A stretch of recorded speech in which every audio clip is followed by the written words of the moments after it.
മമ്മൂക്കയുടെ അടുത്ത് ഇന്റർവ്യൂ ചെയ്യാനായിട്ട് ആദ്യത്തെ ഇന്റർവ്യൂ എന്നോട് ഞാൻ ക്ലബ് എഫ്-എമ്മിൽ ജോലി ചെയ്യുന്ന സമയത്താണ്. മമ്മൂക്ക സ്റ്റുഡിയോയിൽ വരുവാണ്, രേണുവാണ് ഇന്റർവ്യൂ ചെയ്യണേ.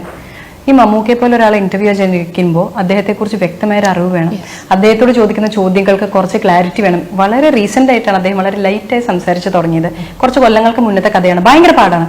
മമ്മൂക്ക വന്നിരിക്കുന്നു, മൂന്നാമത്തെ ചോദ്യം എണീറ്റ് നിൽക്കുന്നു, ഇത്തരം ചോദ്യങ്ങൾ എന്നോട് ചോദിക്കാൻ പാടില്ല എന്ന് പറയുന്നു. സ്റ്റുഡിയോയിൽ നിന്ന് ഇറങ്ങിപ്പോകുന്നു, ഞാൻ അവിടെ ഇരുന്ന് കരയുന്നു. പോട്ടെ, വീണ്ടും വർഷങ്ങൾക്ക് ശേഷം മമ്മൂക്ക വരുന്നു. മമ്മൂക്കയുടെ ഇന്റർവ്യൂ എനിക്ക് കിട്ടുന്നത് കസബയുടെ രാവിലെ 7 മണിക്ക് എന്നെ വിളിച്ചിട്ട് പറഞ്ഞു 8 മണിക്ക് മമ്മൂക്കയുടെ വീട്ടിലെത്തണം. എൻ്റെ വീടും ഈ സ്ഥലവും തമ്മിലും ഇച്ചിരി ദൂരം ആണ്, അവിടെ ചെന്നാൽ മമ്മൂക്ക ഇന്റർവ്യൂ ചെയ്യണം. ഞാൻ പറഞ്ഞു ഞാൻ കസബ കണ്ടിട്ടില്ല. കസബ 3 മണിക്ക് ഫസ്റ്റ് ഷോ നടത്തിയത്രേ. ഞാൻ പറഞ്ഞു ഞാൻ എങ്ങനെ ഇന്റർവ്യൂ ചെയ്യും? ഈ സിനിമയെക്കുറിച്ച് മാത്രമേ പുള്ളി സംസാരിക്കൂ, സിനിമ റിലേറ്റഡ് ആയിട്ട് ചോദിക്കണം. ഞാൻ പറഞ്ഞു എനിക്ക് ഒന്നും അറിയില്ല, ഞാൻ എങ്ങനെ ചോദിക്കും? അത് പറ്റില്ല, മമ്മൂക്ക് ഇപ്പോഴാ സമയം തന്നെ, 8 to 9 നിങ്ങൾ ഇന്റർവ്യൂ ചെയ്തിരിക്കണം. ഞാൻ മമ്മൂക്കയുടെ വീട്ടിലെത്തുമ്പോൾ ഞാൻ ചോദിക്കേണ്ടത്, ഞാൻ എന്താ ചോദിക്കുക? ഇദ്ദേഹത്തെ പോലെ ഒരാളെ വിളിച്ചിട്ട് നമ്മൾ ഇന്റർവ്യൂ ചോദിക്കുമ്പോൾ നമുക്ക് ചോദിക്കാൻ എന്തെങ്കിലും വേണം. വർഷങ്ങൾക്ക് മുന്നെയാണ്, കസബയുടെ സമയമാണ്. ഞാൻ ചെന്ന് ചോദിക്കുന്നു. ഞാൻ ചെന്ന മമ്മൂക്ക പുതുമുഖ ഡയറക്ടേഴ്സിനെ വെച്ച് എൻ്റെ ഫസ്റ്റ് ക്വസ്റ്റ്യൻ, ഡയറക്ടേഴ്സിനെ വെച്ചിട്ട് ഇപ്പോൾ ഒത്തിരി സിനിമകൾക്ക് മമ്മൂക്ക ചാൻസ് കൊടുക്കുന്നുണ്ട്. ഇത് പലരും എൻ്റെ അടുത്ത് ചോദിച്ച ചോദ്യം എന്ന് പറഞ്ഞൊരു 4 ചീത്തയും കൂടെ പറഞ്ഞിട്ട് എൻ്റെ ചുറ്റും ക്ലബ് എഫ്-എമ്മിൽ നിന്ന് വന്ന വേറൊരു RJ ഉണ്ട്, കുറെ ആൾക്കാർ ചുറ്റുമുണ്ട്.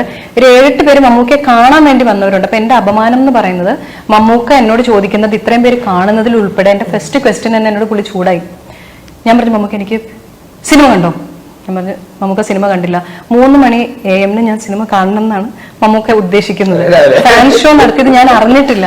7 മണിക്കപ്പോൾ എനിക്ക് ഇന്റർവ്യൂ തരരുത്. അപ്പൊ ഞാൻ എൻ്റെ ഓഫീസിൽ പറയേണ്ട വേറൊരു ടൈം ചോദിക്കുക, എനിക്ക് സിനിമ കാണണം, ഞാൻ കാണാണ്ട് ആരും ഇന്റർവ്യൂ ചെയ്യില്ല. മമ്മൂക്ക അതിനോട് ഭയങ്കര ചൂടാന്നു. ഞങ്ങൾ തമ്മിൽ ഭയങ്കര സ്നേഹമാണ്, മമ്മൂക്കയ്ക്ക് എന്നെ ഭയങ്കര ഇഷ്ടമാണ്, പേഴ്സണലി ഭയങ്കര അടുപ്പമാണ്. പക്ഷെ ഈ ഒരു ചൂടാവൽ ആ ഇന്റർവ്യൂവിന്റെ സമയത്ത് അങ്ങ് നടന്ന് ഞാൻ പൊട്ടി പൊട്ടി കരയാണ് അവിടെ ഇരുന്നിട്ട്. ഫൈനലി മമ്മൂക്ക എന്നെ കൈയെടുത്തിട്ട് സാരമില്ല, സാരമില്ല. എനിക്കാണെങ്കിൽ പിന്നെ 3ാം തവണ മമ്മൂക്ക ഇന്റർവ്യൂ ചെയ്യുന്ന സമയത്ത് ഞാൻ പറഞ്ഞു ഞാൻ ചെയ്യണില്ല എന്ന് പറഞ്ഞു.